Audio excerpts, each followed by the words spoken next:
Hi there, Chandra Easton from StarAstrologyHealing.com, continuing on with my series of talks on this ancient land. As I've been travelling around Australia, I'm currently in the what we call the top end, the Northern Territory, and I'm speaking to you today about the Katherine Gorge, home of the rainbow serpent. I've spent a few days here in Nitmiluk. This is the region where the Jawan nation are the custodians, caretakers of this land.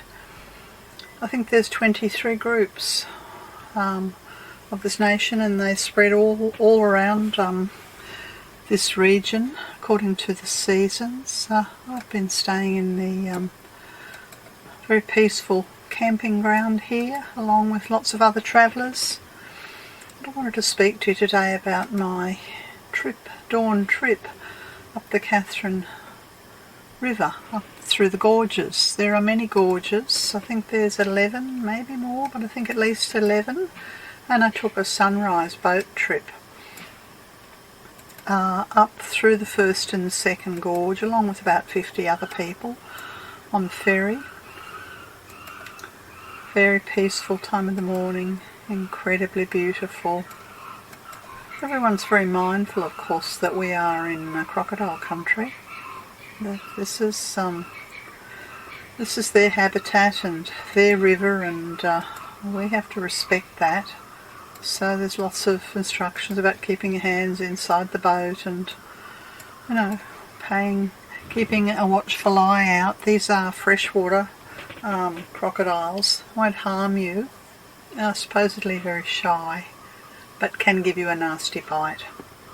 As we travelled, I think it took us 2 hours to go up and back through the two gorges, and somewhere in the middle we disembarked and walked. Yes, and hopefully you can see the beauty of the river, and particularly this dawn cruise, as some parts of the river are just being touched or bathed in sunlight, and we're travelling past these most enormous, the photographs just don't do it justice, the most enormous escarpment. I think it was the tour guide who said that in the wet season that's just sort of finished, I think in the middle of April, the river can rise up to 7 metres. Actually, they showed us at different points. Was it 1997? He talked about the big flood that came down through Katherine here, and during the wet season. And I mean, 7 metres is a huge amount of water, extra water in the gorge. And apparently there were crocodiles in the main street of Katherine, and it was a major event. Anyway, we're peacefully going down the river, just taking in the majesty of the land, and having this respectful, in my case very grateful, connection to the Jawan nation, who have invited us to share their land, having won it back through bitter court battles over a decade or so. It's sandstone country. There was lots of discussion about the geology. I can't remember it, I'm sorry, but it's sandstone country and extremely tropical. It's not hot, it's actually quite cool first thing in the morning. When we got to the Jeddah Rock, the sun had hit it. The sunrise had just entered into this part of the river, and tour guides were telling us that this is quite famous, that there have been several movies shot around here. Maybe there's a movie called Jeddah. I think Top End Wedding apparently was shot around here. Some other movie called Rogue, to do with the rogue crocodile that terrorised a boat full of tourists. So we're sort of travelling up the river in awe, really, and respect. I'd say that's the thing, awe and respect. And as we approached, we'd left the first gorge, and we'd walked for, I don't know, quarter of an hour or so through the shallow, along the riverbank, as through the shallow, because the river gets very shallow in the dry season, as we are now up to the second gorge. And here we are now approaching the second gorge, and we were told that the deepest part of the second gorge is where the rainbow serpent lives and still resides. And this is a very, very sacred place for the Jawan people, and that they don't fish here, they don't swim here. Women and pregnant women and children don't come here, and they do everything they can to not upset the rainbow serpent, who's the bringer of life and also death. And this sort of reminded me of another encounter I'd had with the rainbow serpent. I was with a good friend Namita, and we were in the West McDonald's. Well, not quite the West McDonald's, we're in Wataka, otherwise known as Kings Canyon, and we'd walked down to the spring. And I had we were both sitting meditating and sending healing energy out to the Aboriginal people of that district when I had this inner vision of a rainbow serpent sort of arising out of the spring and making its way through the waterways. And well, I didn't have any such a vision here as I was on the boat, but I certainly felt the power and the potency and the peace and the sanctity of this part of the second gorge. And then we continued on, and the sun was sending fingers of light down into the river and lighting up the escarpment. And at one point the boat came very close underneath an area that had a great amount of greenery, and you can't see it here, but there was actually, you wouldn't have called it a waterfall, but there was water dripping. It's an annual, I think it's one of the places where there's always fresh water available. It seeps through the sandstone, even through the dry season. This part of the gorge is alive with fresh water, and therefore life.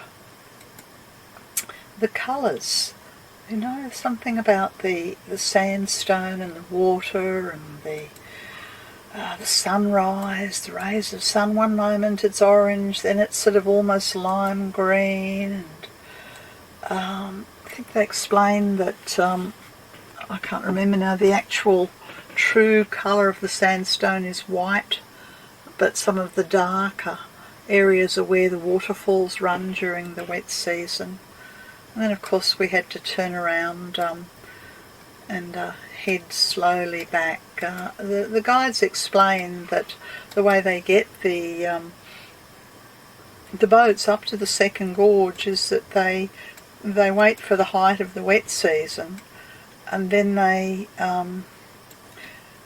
I don't know how you describe it. It sounded like riding rapids, but going up the river. It sounded quite sort of hair-raising, and it apparently was a great thrill for the tour guides to navigate this river in full flood. It must be very dangerous, full of crocodiles and, I don't know, all kinds of debris and things. But anyway, none of that's happening while we're going up the river. It's very calm, it's very peaceful, it's very, very beautiful. The river has a connection to the Kookaburra. There certainly are a lot of birds. We did see, where was it? We were all getting out of the boat. I haven't got a photograph to show you. We're getting out of the boat, the end of the first gorge, and we're about to sort of start walking across the riverbank towards the second gorge, and lo and behold, there was a freshwater crocodile on the rocks, right in the place where 50-odd tourists were disembarking. He was having his breakfast, and he was eating a barramundi. Well, it's hard to say who got the bigger fright. This freshwater crocodile having his breakfast. He is the totemic creature for the river, or the tourists. One lady said she thought he was a prop, and she went close towards him because he wasn't moving. He was very still and holding this barramundi in his mouth. Maybe I suppose he thought we wouldn't notice him, and this lady thought he was a plastic prop, and she went up to try and take a photograph of him. Well, he moved extremely fast into the river, didn't surrender his fish, left all the scales of the barramundi all around the rock, and we all continued on our way, having just encountered the totemic ancient sacred creature of the Katherine River, the crocodile. And this ancientness, you know, one of this photograph back here, this last one, second last one, this is the rock as we're walking along, but it's actually an ancient seabed from millions of years ago. So this region holds beauty and power and majesty and, dare I say it, sort of prophecies, you know, let's respect the river and the land, and the river and the land will respect and look after us. Yes, so this has been